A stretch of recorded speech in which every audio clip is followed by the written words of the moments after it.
don't care who's gonna lose or win. Listen to this and I'll tell you something. It's a horror movie right there on my TV. Horror movie right there on my TV. Horror movie and there's load of views. Horror movie, it's a 6:30 news. Horror movie, it's a 6:30 news. The public's waiting for the killing and the hate. Switch on the station, oh yeah. They do it down in Salem, with the firing and the yelling. You believe in what they're telling, oh yeah. It's a horror movie right there on my TV. Horror movie right there on my TV. Horror movie and there's load of views. Horror movie, it's a 6:30 news. Horror movie, it's a 6:30 news. And it's sharpening me right out of my brain.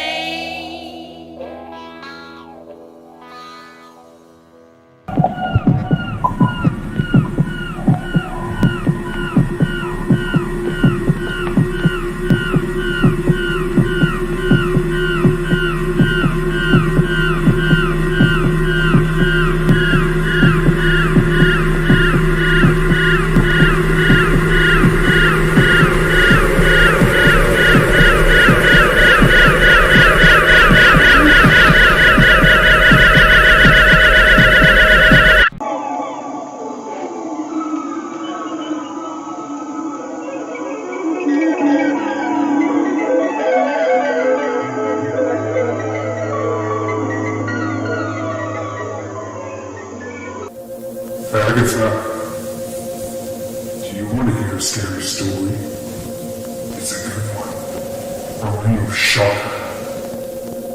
Sure to give you the whim-whams. So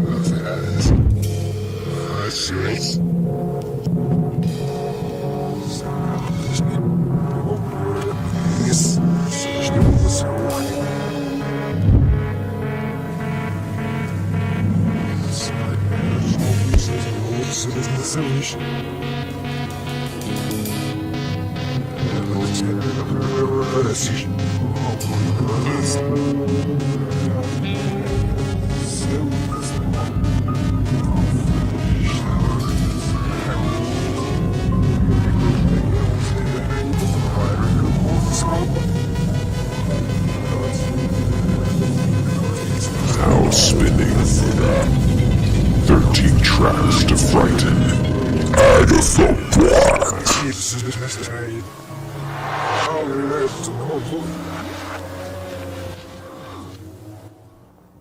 Brace yourselves.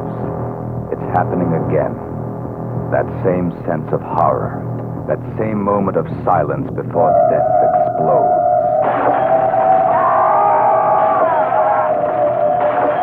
No one can stop him. No one can escape him. A bludgeoning fury, no longer human, creating a nightmare of blood again and again. His trail, a cloud of terror. His trademark, the severed arm. Starring Deborah Wally. He's already killed 2 men. He's mutilated a 3rd. Now what the hell do you want, lady?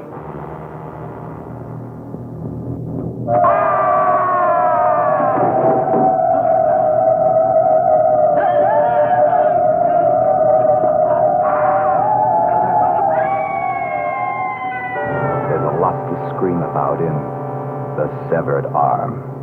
Rated R. Is it too soon to talk about The Severed Arm? It's never too soon to talk about The Severed Arm. Welcome back, everybody. I love how that trailer makes it sound like it's alluding to another movie. It makes me feel like they're going for Last House on the Left connection. Mm-hmm. Kind of like every other movie that Hallmark put out in those couple of years there. But this was not a Hallmark release, The Severed Arm. It's its own unique thing. I refer to Hallmark as those people. That company. And that company, yeah. So we made it through Madman. How about that? They're some of the dumbest people ever to go into the woods together. Oh, Just I have to say, yeah, they deserved everything that happened to them.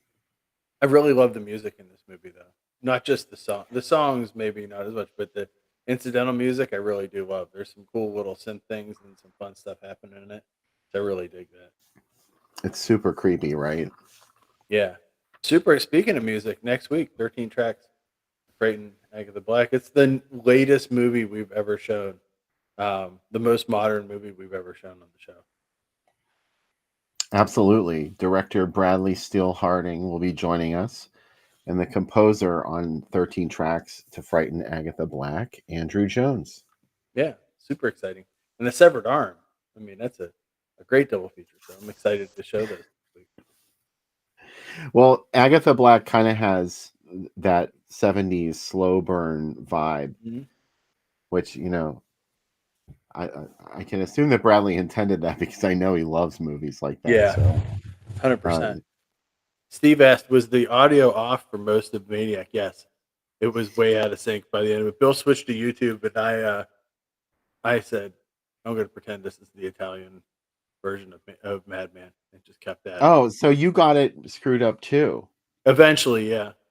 Okay. The end Because of I it, asked you and you were like, no, it seems fine. it seemed fine when it was just one or two people running through the woods, but then when there was the need for sound to play a major part, it didn't. So, yeah. Yeah, sorry about that. I mean, obviously, we wouldn't steer you wrong like that. No.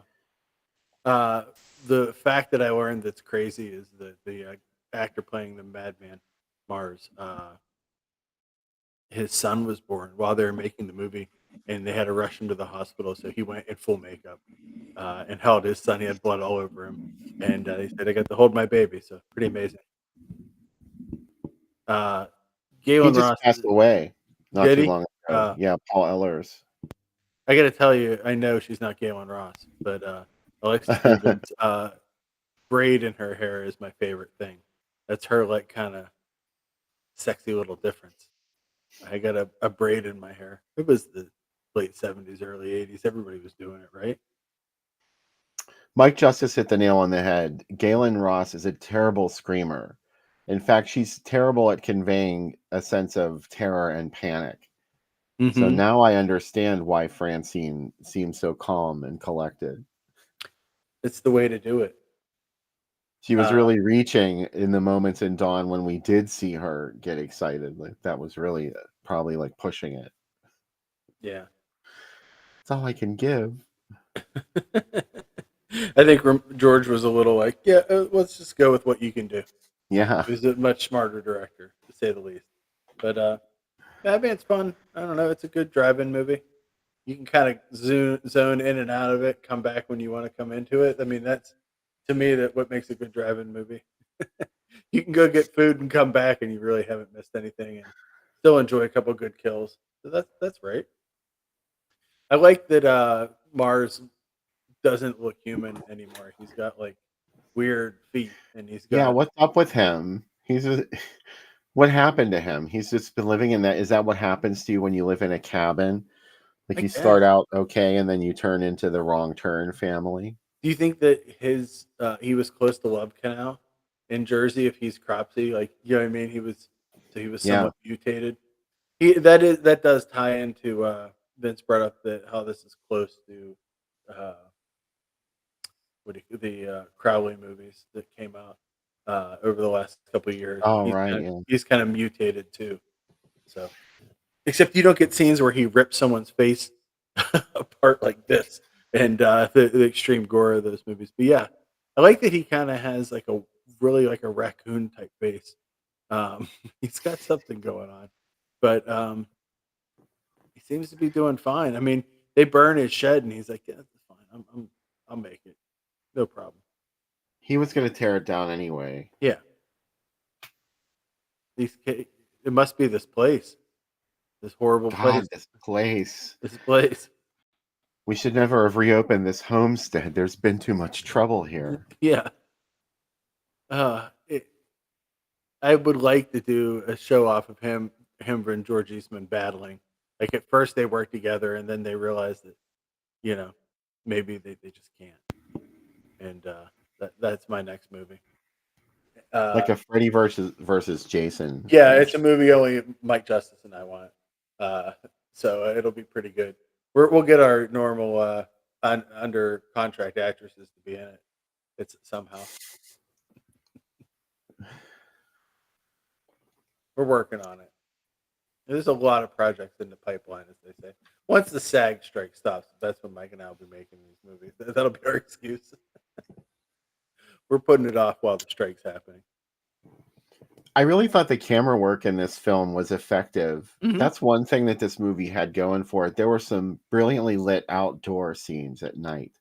That's not easy to pull that off. And they did some great stuff with like that scene where she's in the house at the end with him and he's in the dark living room. Oh yeah. You can see him and she can't. And that was really good. The wildest thing to me is that they shot this in the fall, so they had to get spray paint and spray some of the trees to look more green because the leaves had already started turning brown. That's some get a garbage bag full of leaves and fill Pasadena with it bullshit. But you know, pretty awesome if true.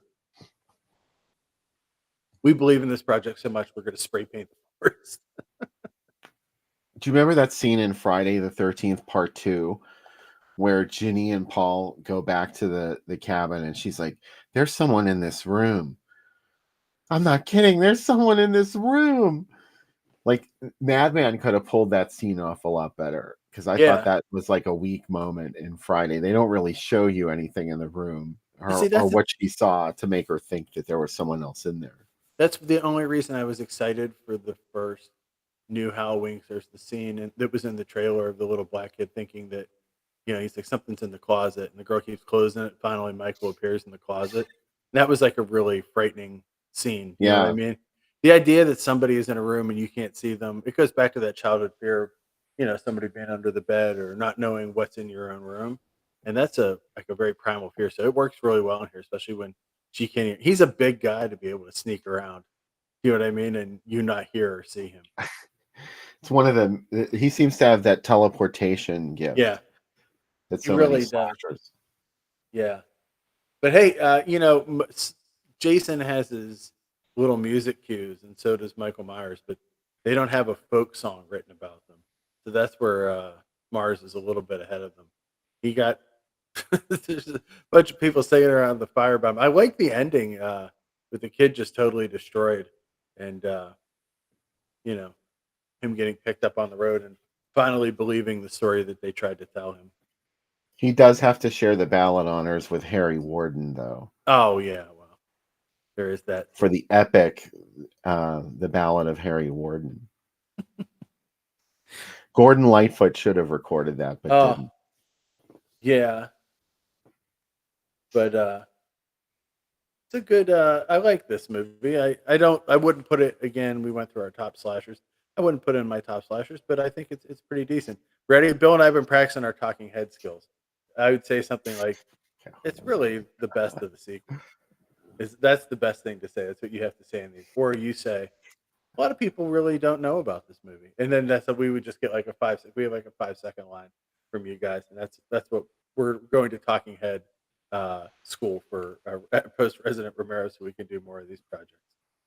Vince brought up an interesting topic here about the score for "Don't Go in the Woods Alone."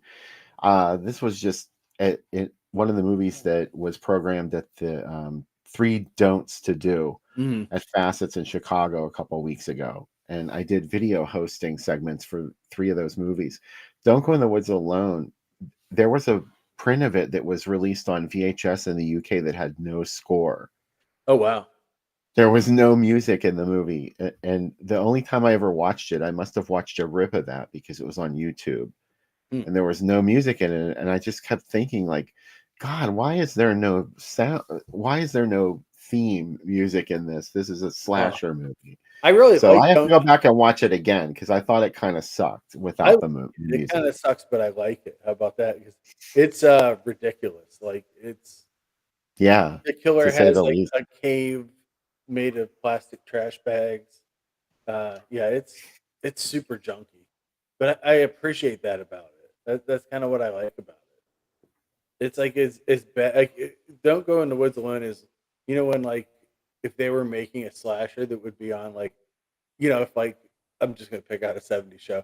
If like Chips had an episode where Punch had to protect a final girl and she was in a movie it would be that movie. Do you know what I mean? That's what it's like. It's like, Now I want to see that oh episode. That's better than anything that was ever on Chips. no, well, there's the episode with Donnie Most playing the devil worshiper, Moloch, singing I just devil, saw devil somebody Daydream. bring that up on Facebook this week, like totally unrelated. That's one of my favorite episodes of Chips. That and there's one episode where there's it's a pilot on Chips, like a backdoor pilot for a ninja show, and I think Force 5 or 5 something. Like it's pretty good. I had a big appreciation for Chips as a kid. I might have been the right age. Do you know what I mean? Weren't we all? Yeah, 4-7. Thanks, Vince. I knew you would know it. But it's yeah, we should I'm gonna if AI ever takes off, I'm gonna just make episodes of Chips like that where that episode would have who would play the final girl in that episode of Chips though. I think like Tara Buckman is who I would pick. Valerie Burton. Valerie Bertinelli, oh, perfect, even more perfect. So there you go. If she was available. Yeah. I mean, depending on what year you wanted her, you might not have been able to get her. If it was, yeah, she was pretty hot on like the second or third year of One Day at a Time. No, is that Yeah. yeah.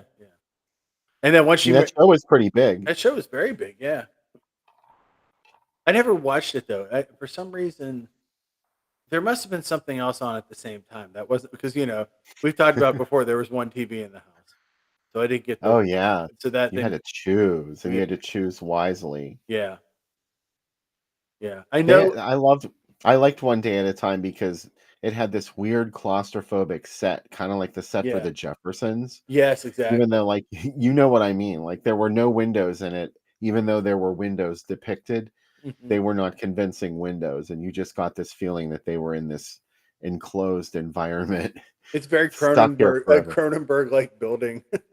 Yeah, there were slugs in the water. That was Schneider could do nothing about it. Is Schneider That was hot? One Day at a Do you time. find Schneider hot? No, you Yeah. know, and I feel bad saying that Yeah. because I feel like I'm supposed to think Snyder is hot. I just but didn't know never does it. he's not built. Look at Andy. By the way, Andy the cat behind me is knocked out. You can see his head just like he's like completely wiped out in a long day. If Snyder would have been portrayed by George Zunza, I Yeah. would have loved him. He would have been my Versus favorite. like I realize that other 70s shows that are big like Alice, Vic Tayback is that works. Yeah, Yeah. totally. I'm down with Vic Tayback. Yeah. That makes sense. I sent Mike Justice a thing the other day that kind of blows my mind. It was how old are people that were supposed to be old on shows? Like what was their actual age? And Flo was 39 on Flo. It's crazy. And she was supposed to be like the sexy older woman on it, but she was supposed to be old. And exclusively after that, like she's in Gremlins as a grandmother age woman. And I'm Yeah. like, she was 39. She was probably like in her mid 40s when she played that role in Gremlins. And it's like, boy, that's really upsetting. Carol O'Connor was 42 when he was Archie Bunker. Yeah, and how old was Well, fine. what's his name? Mr. Roper was in his like mid 50s. Like he wasn't that much older than me. And I'm like, and I always thought when I was a kid, like Mr. Roper super old. You know?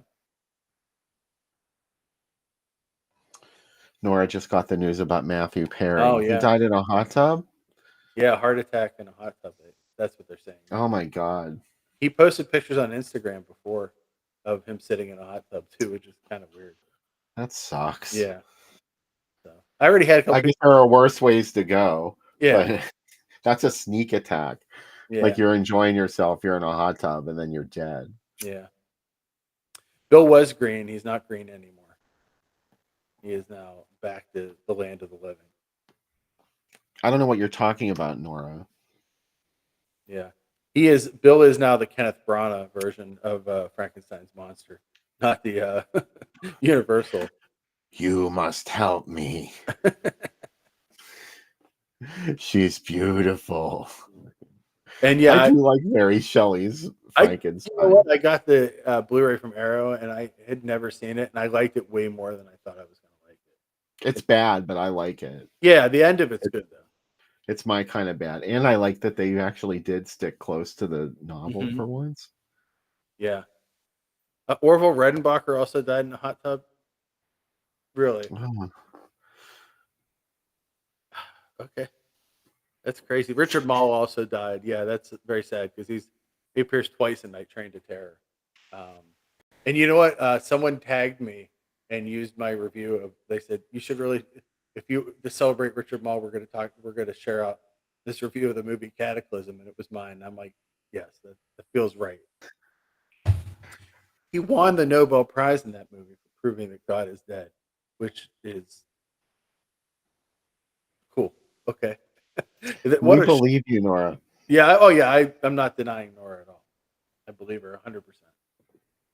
I love Cat. Nora, Good. I'm really disappointed, Nora, that you weren't watching on the second segment because there was considerable footage of the child in my opening timer. I wonder that what you other missed. celebrities have died in a hot tub.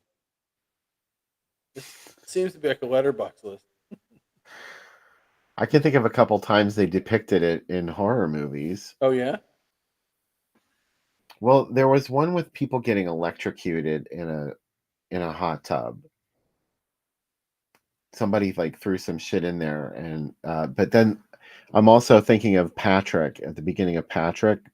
Mm-hmm. His mother and her boyfriend are in a bathtub. He throws some lighting rig in there with him and kills them. Oh yeah. I see. What's funny is I've never seen Patrick, but I've seen, of course, you know that I've seen Patrick Lives. More than Patrick still lives. Patrick still lives. I've seen that. You know, the other day I was out re-alphabetizing some of my Blu-ray collection, and that's in there. I gotta tell you, it made me so happy that that is in my house. You know what I mean? I Like know. sometimes you're like, I was really bummed out with work, and work was really rough. So I was like, I'm gonna take 5 minutes and look Patrick still. through my movies, and I saw Patrick Still Lives, and I was like, this is the scummiest movie ever, and it's sitting there in my house right I next. would watch that 100 times, and Oh before I'd watch Patrick. yeah. I thought Patrick was kind of boring. Oh, if that movie is not the Italian remix is 100% not boring. Holy shit, it's wild. Um, love that movie. Um, yeah, Madman. It's not as good as Don't Go in the Woods. It's better than The Burning. Not as good as any of the Friday the 13th. That's Wow. where it fits in. Wait a minute. You think Don't Go in the Woods is better than Madman? Oh yeah, Don't Go in the Woods Wow. is just weird. And I'm going on like just sheer like it's very entertaining. Okay. It's super entertaining. I guess I see that, but Yeah. that's a bold statement. Yeah. Now, I could go back and watch this video at some Hot point and be take. like, who the fuck is this guy? What is, oh, wait, that's me? Okay. It's you. Yeah. You know what's funny? Steve said he saw a girl must die in Vegas. I was wrestling in Florida and somebody was on a bunch of stuff. And I didn't realize if you're in a hot tub, it circulates your blood faster. And they OD'd in the tub. So, yeah, we had to get him out. And wrestlers being wrestlers, they're like, we're not calling 9/11. We'll just get him back on our own. And we did. And it could have gone the other way, huh? But anyway. Wow. Yeah. Don't get in the hot tub with. Also, I'll tell the story. Fuck it. There is a where I'm from is Elwood City is a very small town, and there is one of the bigger swingers clubs on the East Coast is in that town. And my high school English teacher had a heart attack and had one of those Viagra, like if you've had an erection for longer than 4 hours, things happen. And it was all on the scanner, and every single person in town heard it. So he had to go back to teaching in a Wow. couple weeks, and we all knew why he had Viagra and got in the hot tub and stayed in too long, and that's what happened. Terrifying. This Absolutely terrifying. this same person told me that I would never be a writer. So you've had an erection that needed to be taken care of surgically, and I am a writer professionally. So thank you for playing. I guess he found out He the hard way. he fucked around, and he found out the swingers club called DJ Island, located in Big Beaver, PA. Yeah. Anywho, Anywho. hey, want to see what came in the mail? Yeah, sure. I showed these last week, but I got another copy, and you should buy them. This is the new Visual Vengeance. 2 new movies, vampires, and other stereotypes. And, of course, You should buy Like a Colony, right? Because Right.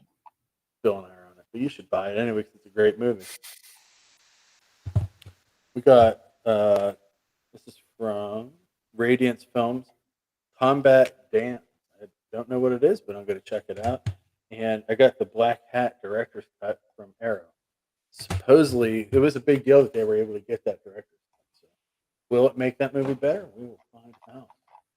This is what I'm super excited about this month, Bill, or this week. This is like 2 weeks worth of movies, right? Kino Ober has a new label, Kino Call, and these are the first 3 movies: Alien Power, which is a Phil Smoot movie. Got Lash LaRue in it, the famous cowboy star. We got The Dark Power, also another Phil Smoot movie. That one's crazy. I've Yeah, seen that one. I'm That's the excited. one of the Toltec warriors, isn't Yes, it? yes. And Lorna the Exorcist, the Jess Franco movie they're putting out. I saw that for Oh. sale. Yeah, super excited about that. And let's see, this is Go Nagai, who has created Speed Racer and a lot of other shows.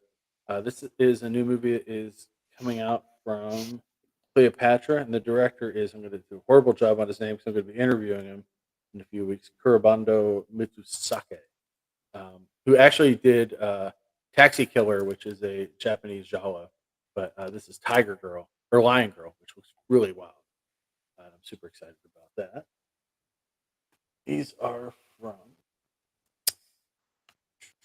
MVD. This is The Gamblers and A Bullet for Sandoval. That's a BCI Italian Western. All right. These are the last ones, Bill. Super jazzed is what I would say. These are also from Kino. American Ninja 1 and 2 on Blu-ray. They're going to hopefully make the other 3 if these ones sell. So if you have any interest in American Ninja, I would buy them. Those tastes. American Ninja: The Confrontation. Yeah. Isn't American- every fight in a ninja movie a confrontation? Oh, That yeah. must be a special confrontation. Like we want Enter the Ninja new on Blu-ray from Kino. I love that neon ninja star. Oh, and you know what? I tell them every time. I sent them an email. I'm like, Austin has everything about this movie. He really is the person to do commentary. Why Like, wouldn't they have been? They mustn't have heard of him. They're like, oh, well, the person I talked to, Ken, is like, oh, we haven't heard of him. Like, he only wrote, the fucking book on canon, literally. 3 of them now, almost 3 of them now. I'm super excited. Not just a book, but like a book. Yeah, It's like a book. It's like book the reference. several volumes. Yeah, the reference. And then we'll look at that. The new Found Footage Festival, Volume 10, and the guy signed it for me, so I'm super excited. Ooh, super jazzed. They are coming back to Pittsburgh in December too. And I actually sent them some stuff, Bill, for the next Pittsburgh show. They're going to show footage of date night TV from Channel 11, specifically the episodes that were on the air like 5 years after they filmed them. And then finally, I bought this because I couldn't wait. Of course, I already knocked everything out of it. Whatever. what is it? Black Magic Rights. The Indicator one. Let me tell you what. Indicator does not fuck around. Look at this packaging. It's beautiful. It's beautiful. And it comes with this amazing book that has an interview with the director, which he only did this one interview, really, of Renato Pacelli. But the book is gorgeous.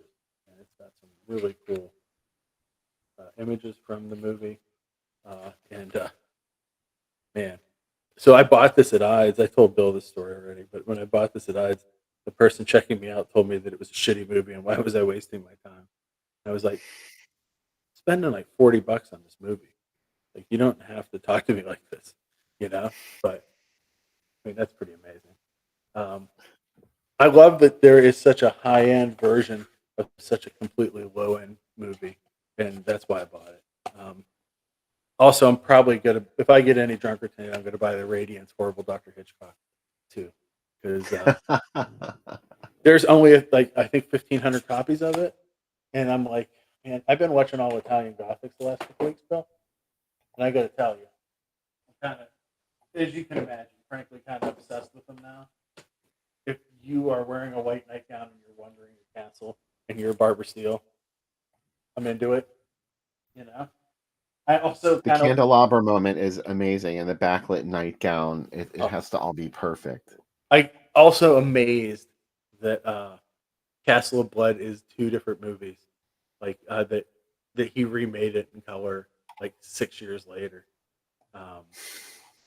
Amazing, and it's the same. It has a different ending, and Klaus Kinski's in the remake as Edgar Allan Poe, and it's like first I was like, I like Castle of Blood more, and then at the end when he comes back, I'm like, man, I fucking love this movie. So yeah, super into the Gothics right now, and as always, you know, we're not selling movies, so that's what came in. That's like 2 weeks of movies coming in. I sold a shitload of movies this week. If you were in the Pittsburgh area and you're like, boy, I'd really like some Sam's movies, go to Half Price Books in South Hills. They're probably still there, but that's how we made our bills last month.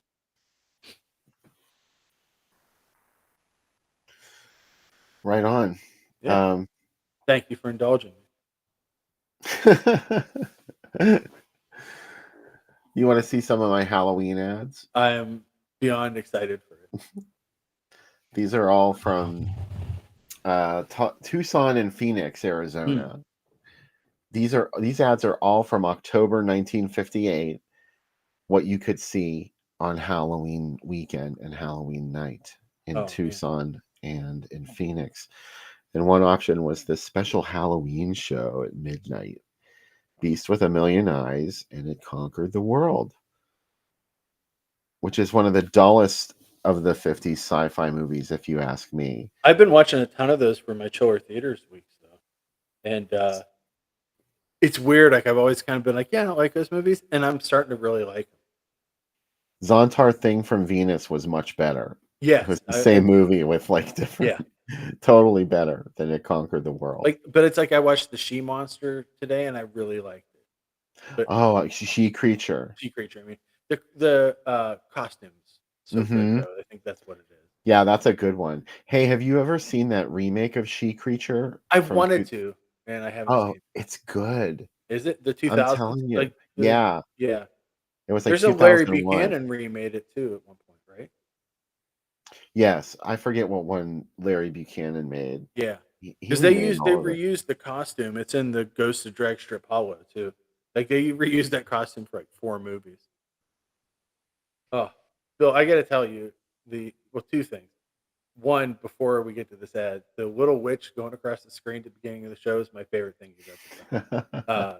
I like just yelled, but hear this, you can only die once in this ad.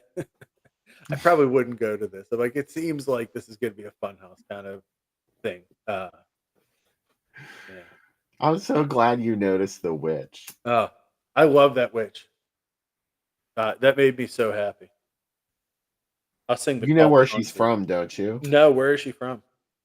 She was in the Woolworths ads. Oh, I've been seeing a lot of the Woolworths ads when I've been watching a lot of like commercial blocks of Halloween stuff, and there's some great Woolworth commercials. There's a great Burger Chef one too, with a werewolf trying to get dinner at Burger Chef. I know, I love that one too. That's in my compilation, in my Halloween compilation. I told Bill, if you guys get a chance, go to the Groovy Doom channel. Bill has 3 little comps of videos and stuff he's done. That's what we carved our pumpkin to the other night. Oh yeah, that's the latest one. It's like a playlist I did with like sort of a video collage. There was another one I posted though it's 11 hours of Halloween. I started watching it. Yeah, I'm probably gonna watch it while I'm working on Halloween. That's gonna be you're not supposed to just sit there and watch it. You're supposed to put it on in the background, while you're carving pumpkins or something. Yeah, the video mixes that you did were perfect for carving pumpkins. They were good, very nice, and we got a lot of seeds out of this pumpkin, which made me super happy. Oh, that's my favorite part of Halloween is pumpkin seeds. They came up. Becca did a great job on it. We carve a whole bunch of pumpkins just so we can have a bunch of pumpkin seeds. Hey, Mm-hmm. Attack of the 50-Foot Woman was a Halloween movie in Tucson in October 1958 with War of the Satellites. I don't know. That's not really what I think of when I think of a Halloween program. But what do I know? Yeah, well, Roger Corman got some money out of War of the Satellite, so that's good. When Allison Hayes gets pissed, you better get out of her way. Yeah, it's not as I don't know. I kind of want scarier movies for Halloween, but what can you do? Did you ever see that movie with Allison Hayes called The Hypnotic Eye? Yeah, I love that movie. yeah. You know what? I have to do Attack of the 50-Foot Woman because I think that's the only movie from the first year of Chiller Theater that I didn't do in Chiller Theater month.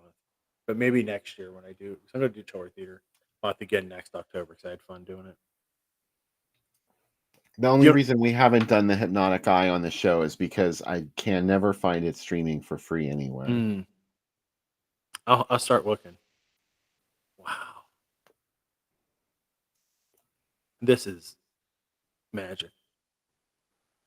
Yeah, three-dimension Terrorama. That makes it 10 times scarier. It has a name, Terrorama. This feels like the kind of show that went all across the country. I think they did play together all across the country. The main double bill release. Yeah, that thing with the skeleton hand. That's from the Screaming Skull. Mm-hmm. They just Weird. I just noticed that. mm.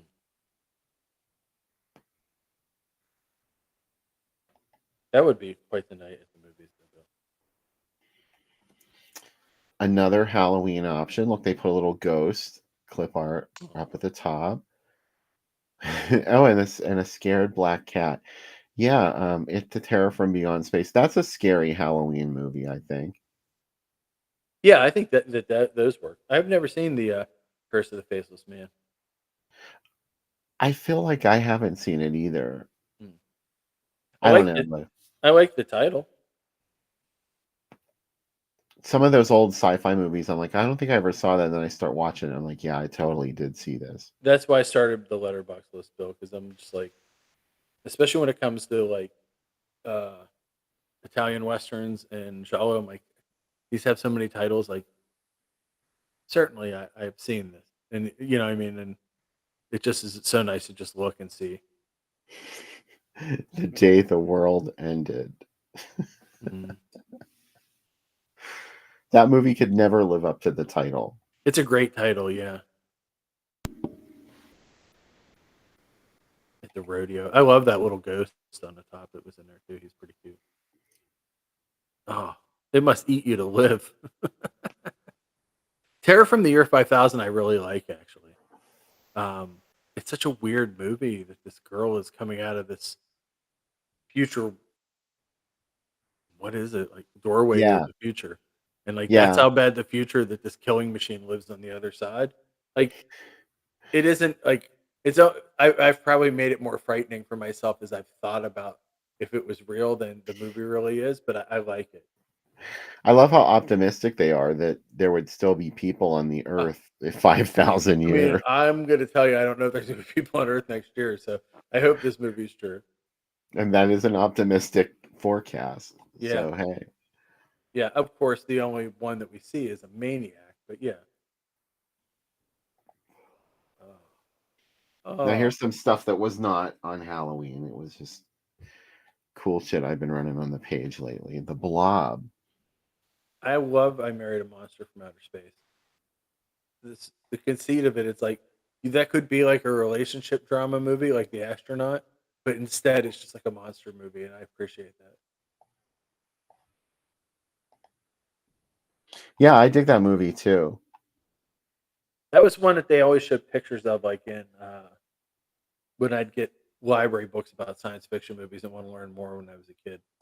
And I was like, oh yeah, that's I'll see that someday. The Blob's the Blob. It's great. Yeah, I love The Blob. Hmm. Although I probably do watch Beware the Blob just a little bit. I know how you feel about Beware, so Yeah, yeah, give me that any day. yeah. This isn't going Oh to help your craving for no! that Oh Jesus Blu-ray. Christ! I'm gonna order it right now while I'm talking to you guys. I I knew love. that was going to happen. I didn't know you were going to talk about that when I pulled these ads. I have to tell you about the horrible Dr. Hitchcock.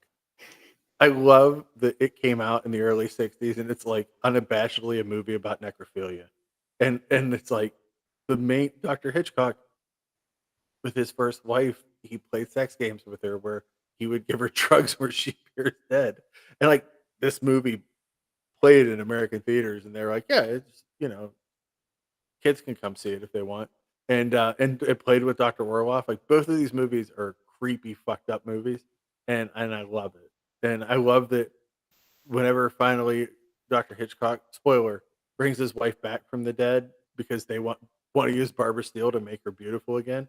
Like she's like gets over the fact that he killed her to have sex with her, and he went too far by by roofing her. A stellar She movie. gets over it. She gets over it real quick. I mean, when Wow. you got that Hitchcock cock, you get people forgive.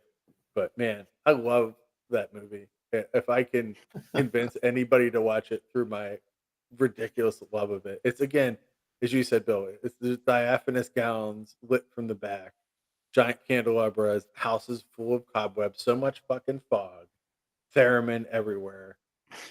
I mean, I heard a funny thing that Jeff from the Canon the other day, the podcast talking about Jalo. He goes, "I know that I will die in these movies, but I want to live in them." That's how I feel about Italian Gothic. Like, I would not survive, but wouldn't it be good to live in one? Just for as long as you could. Just for as long as I could. I'm like, look, Castle of Blood's another example. I love the conceit of Castle of Blood that like could you stay in this castle overnight? It's just a dare. There's no money on the line. By the way, Barbara Steele's there. You'll get to have sex with her. And while you're after you're done sleeping with her, you'll lay your head on her chest and realize she doesn't have a heartbeat because she's dead. And she supposedly does this once every year, but everyone in the house wants your blood. The movie's awesome. They're all just amazing. And This this is is pretty another. amazing. uh, Yeah. Curse of the Demon is honestly, I don't want to be elevated horror, but it's way better than almost any horror movie that's ever come out. Like it really is one of the best movies ever. Like I love it beyond belief. Revenge of Frankenstein as well. I really enjoy. Curse of the Demon still works. Oh, it's so, and you don't even need this. That demon looks awesome, right? It looks great, but you don't need it. Like it would work just as good if the demon wasn't in it. Uh, but it's cool that it's in it. That's another picture that ran all the time in books and magazines when I was a kid, and I would just become fascinated with like, how did they make that demon? Like it Yeah. looks so awesome. Like it's one of the coolest looking monsters, even today. Like there's nothing that looks that cool today. That scene is still scary where he Oh, sees it coming towards him. I saw it on. It had to be either Superhost or Chill or something on UHF, and I remember seeing it as a kid and being so upset by the end of the movie. Like it's really frightening. And Yeah. I knew from reading about it that that scene was going to come up with the face. And it's one thing to see it all the time in magazines. It's another thing to see it like breathing almost and the smoke coming out of it. And I just couldn't handle the real, not real life, but you know what I mean? Like the moving version of it was too much for my brain to handle. That's awesome. Like we will never have feelings like that again. When they blow up the car at the end of the car, Yeah, it's sort of an homage to Curse of the Demon. The way they you're depict right. that Oh, thing that you see something, you can't really make out what it is. yeah. Yeah. So I'm doing something real stupid on Halloween. I'm doing every hour there's gonna be a new Chiller Theater movie. I wrote 24 things for Halloween. Sam, Yeah. that's amazing. Yeah, I got really excited about it. So I'm gonna try a couple of them are repeats, but I'm gonna try a couple new ones. But I did like all the Nostradamus movies. I can't believe it. Those aired in America on Chiller Theater. On TV. Yeah. Yeah. And like those as well as I did all of the you know how you showed I can't remember which one of the Burt Gordon ones you showed last week that played a double feature 2 weeks ago when we were on. Uh, it wasn't of the he did three giant movies in a row with the giant man, the same actor. Well, two different actors, but the same actors in two of them. The Amazing Colossal Man and War of the Colossal Beast. Yeah, but there's another one that the guy from Colossal Beast is in afterward. Oh, was it the Cyclops? The Cyclops, yeah. So I did all three of those as one post too, coming up on Halloween because I really like the Cyclops. It's I also learned that literally everybody in the cast was drunk. They said that it was freezing in the plane, and of course, can you guess that Lon Chaney brought alcohol for everybody? And everybody was like really toasted. They said there's some scenes where she said the actor said you can see us all just kind of laughing when we shouldn't be. But I really like the Cyclops. I like Burt Gordon. But yeah, I'm trying to get like some of the weirder movies like Till Death and stuff that played chiller that I can't believe uh, played it. I got Bill. I finally watched my final Nightmare Cinema movie, The Mummy's Revenge, and Oh, the it's Paul Naschy film. yeah. And Becca actually sat down and she said, "I love this movie." Like I was shocked. She's like, "This movie's great. It's beautiful. Like that movie's gorgeous. Like the colors in it, everything's great, man." And I watched my last El Hombre Lobo movie, Werewolf in the Amazon this week. Um, Oh wow, I yeah, don't even know about that one. yeah, it was like something like 2006 or 2007. It's one of his last movies, and he's barely in it. But he plays Dr. Moreau in it, and it's more Dr. Moreau than Werewolf. But here's the best part: Paul Naschy is 75 when he made this movie. He has a love scene with every actress in it. It's awesome. Like I don't take that as like, oh, guys are horrible people. I take it as like, hey, you know what? Awesome, Paul Naschy. You go. You know what I mean? Like, Tommy Wiseau learned a lot from him. yeah, he really did. So I'm excited to have those done, um, and on the site. I went back and rewatched some of them too. Everything that's in that Nightmare package, outside of Doomwatch. Doomwatch is a little boring because they were trying to do the TV show, the British TV show, as like a low budget movie.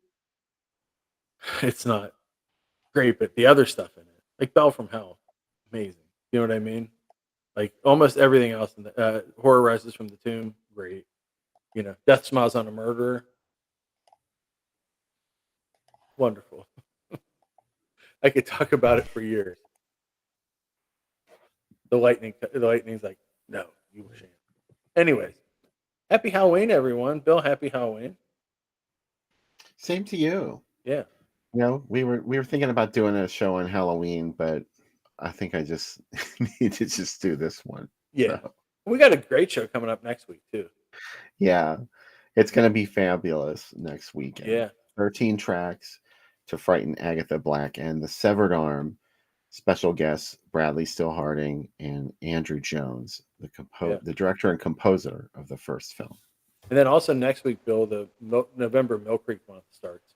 So Oh I'm yeah, gonna have Mill Creek month, and I'm excited about that. A lot of folks sent me in stuff, so I'll be running those. And then December, I'm going to try to not program as much stuff. I say this, but I know when I get to December, I'll be like, you know, it'd be cool if I watched all the rest of the Antonio Marghetti movies I haven't watched. I'm down to like, I think 11 of his movies I haven't seen. Bill also final. I'm super excited about two things, Bruno Mattei related. One, yes. I have four movies of his I haven't seen. I found one of the four movies I haven't seen, Secrets of a Woman 2. Secrets of a Woman 1 was abysmal. I loved it. Horrible movie. It was like who in 20 in the late aughts was making softcore movies. Like there's no reason for it. You know what I mean? Like there's porn everywhere. Like why do we need this poorly made softcore movie? Bruno Mattei made in the Philippines. Love it.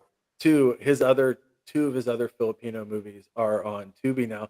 Visual Vengeance has an entire array of Tubi only movies that they're putting out. I have a letterbox list if anyone's interested.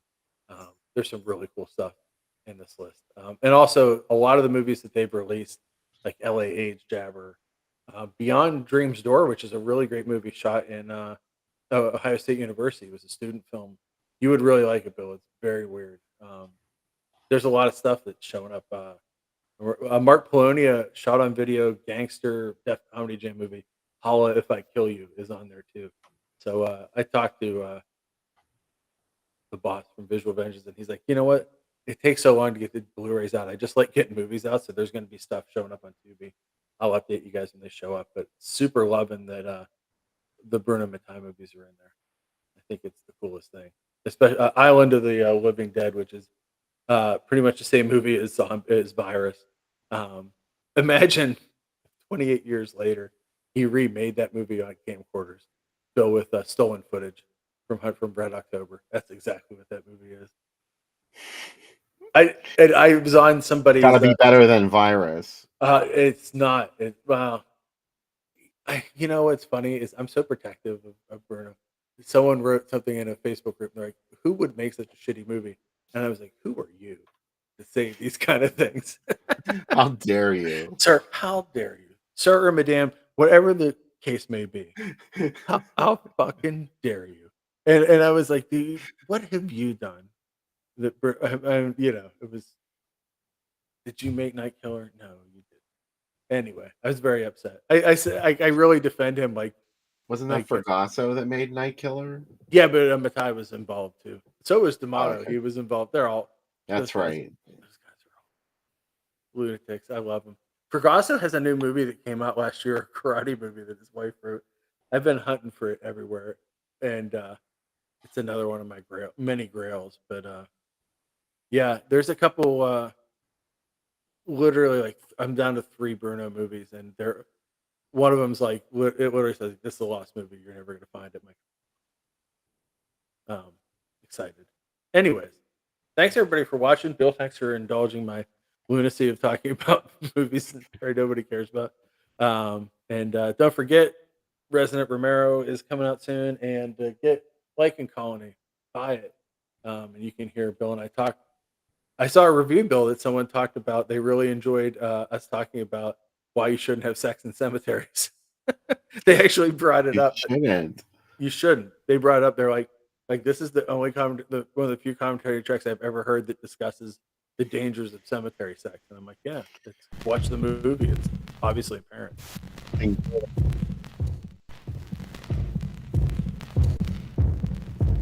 On the DIA DF. Yeah.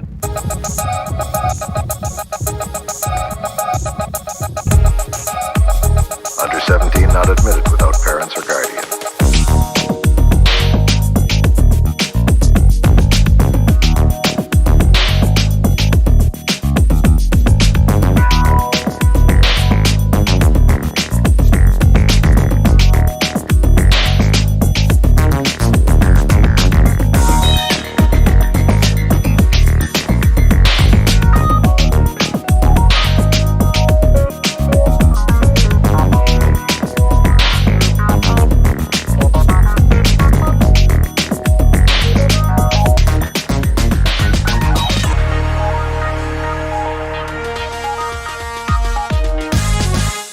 Under 17 not admitted without parents or guardian.